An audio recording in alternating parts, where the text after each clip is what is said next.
Sejam bem-vindos ao Nerdologia de História. Meu nome é Felipe Figueiredo, formado em História, colunista, podcaster, youtuber e professor. E se prepare para ver um filme de terror na vida real, nesse Nerdologia sobre o misterioso caso do Lago Bodom. Imagine o clichê do filme de terror. Um grupo de adolescentes vai acampar no verão, buscando diversão e romance.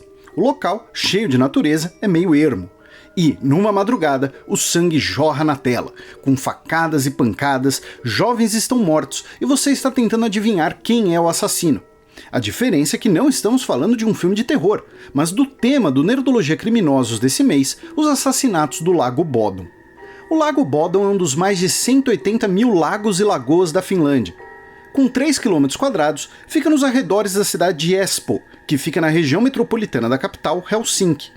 É um destino comum para finais de semana e para as férias, com um clube em suas margens.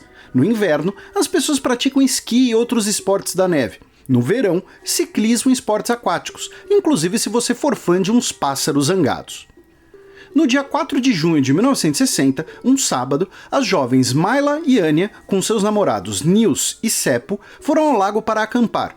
Por volta das 6 da manhã do dia 5, alguns garotos viram a barraca ser derrubada e um homem loiro se afastar dela. Por volta das 11 da manhã, um homem encontrou os corpos dos jovens e chamou a polícia.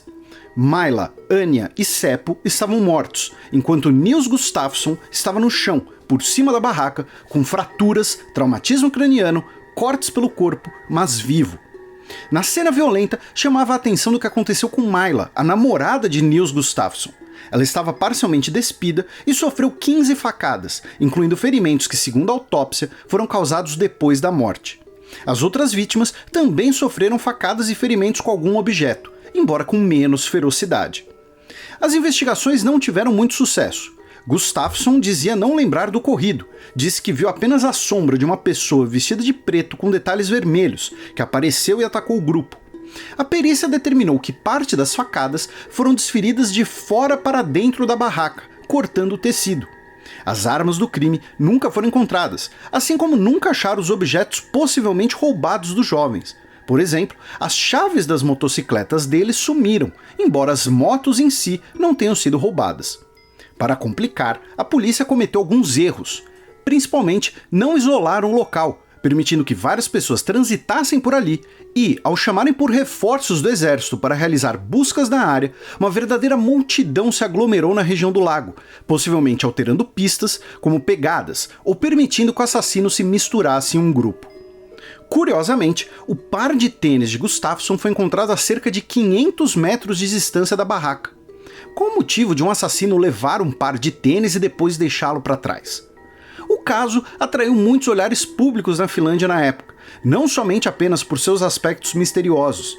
Na década de 1960, em média, ocorriam apenas cerca de 154 homicídios por ano na Finlândia, a maioria deles relacionados com a combinação de bebidas alcoólicas entre homens e desavenças pré-existentes, algo que o historiador finlandês Heikki Ilikangas classifica como resultado de uma cultura da honra herdada da formação do país. Então, uma situação violenta e misteriosa como essa tornou-se quase um assunto nacional, ainda mais quando envolvia um passatempo comum dos jovens, ir acampar em um lago no verão. Para piorar, um caso violento havia ocorrido apenas alguns anos antes. Kilikki Sari era uma garota de 17 anos que desapareceu no dia 17 de maio de 1953, andando de bicicleta numa cidadezinha de menos de 2.000 habitantes. Apesar de muitas buscas, ela não foi encontrada viva, e seu corpo só foi localizado 5 meses depois, no dia 11 de outubro, em uma área pantanosa. E, além da indignação pública, existe outro fator que une os dois casos. O caso de 1953 teve 3 suspeitos principais, todos com alguns indícios, mas nenhum com evidências suficientes para um julgamento. Um dos suspeitos era um cidadão alemão chamado Hans Assmann, alguém que sofreria muito bullying com esse sobrenome em um país cujo idioma fosse o inglês. Hans estava na região quando a moça desapareceu, o que foi confirmado por sua esposa. Seu carro era o mesmo que algumas testemunhas relataram ter passado em alta velocidade. Ainda também, segundo sua esposa, quando ele chegou em casa, haviam amassados no carro. Ele estava sem meias e com sapatos molhados e fedidos. 7 anos depois, adivinhem quem residia perto do Lago Bodom? O mesmo Hans. Ele rapidamente se tornou um suspeito perante a opinião pública, um potencial serial killer. Segundo a polícia, ele estava na Alemanha quando os assassinatos ocorreram e sequer foi considerado um suspeito. Mas muitas histórias começaram a aparecer, inclusive uma de que ele teria aparecido no hospital no dia 6 de junho com sangue em suas roupas. Outro suspeito era Valdemar Gilstrom. Sabe aquela pessoa que mora num local turístico e odeia os turistas? Era o caso do Valdemar, só que pior. Ele morava a menos de 1 quilômetro do local dos assassinatos e era conhecido por furar pneus de carros de visitantes, cortar barracas e jogar pedras em quem estivesse fazendo barulho perto de sua casa. Muita gente considerava que ele tinha distúrbios mentais e seu comportamento violento afastava os habitantes daquela região, o que explicaria por que jovens de outra cidade que acamparam ali, sem saber que se tratava de uma área perigosa. Por sua suposta insanidade, a polícia desconsiderou inclusive uma possível confissão que ele fez a um vizinho, e ele cometeu suicídio em 1969. Finalmente, outro suspeito foi preso e julgado. O sobrevivente Niels Gustafsson, em março de 2004, mais de 40 anos depois. Usando novas tecnologias forenses, como análise de DNA, peritos descobriram que as roupas de Gustafsson tinham sangue das 4 pessoas, mas seu tênis apenas das 3 vítimas fatais.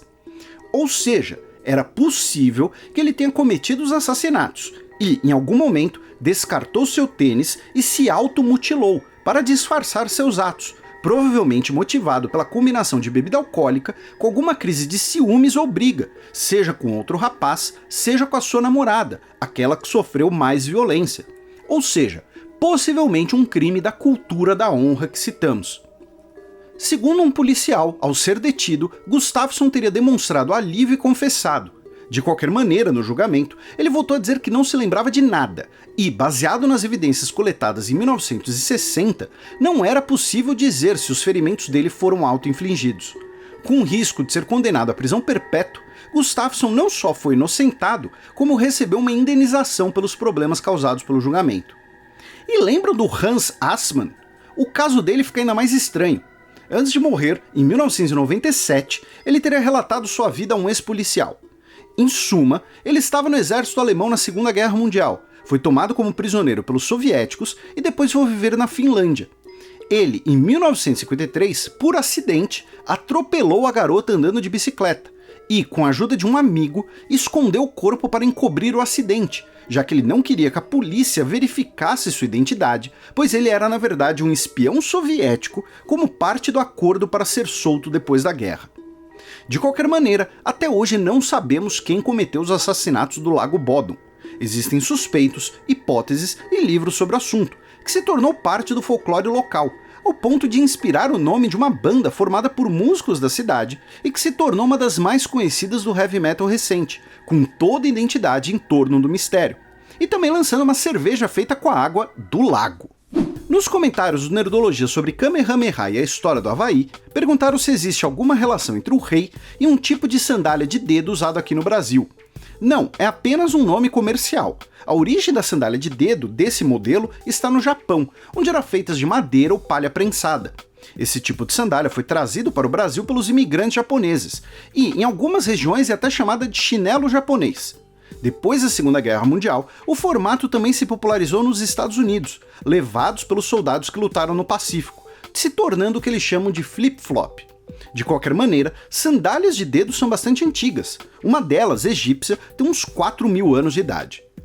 Comentamos na tela que o rei Kamehameha II visitou o Brasil e lembraram que, infelizmente, a capa de penas que ele deu de presente a Pedro I foi destruída no incêndio do Museu Nacional. Finalmente, perguntaram se Kamehameha era casado com sua irmã. Ele era casado com várias mulheres, incluindo primas, sobrinha e 2 mulheres que eram irmãs entre si. E sim, é possível que uma de suas esposas fosse sua irmã. Falamos sobre incesto e endogamia nas famílias reais em um Nerdologia de 2017. Não se esqueçam de curtir e compartilhar o vídeo, assine o nosso canal para conhecer mais sobre mistérios em lagos e até a próxima!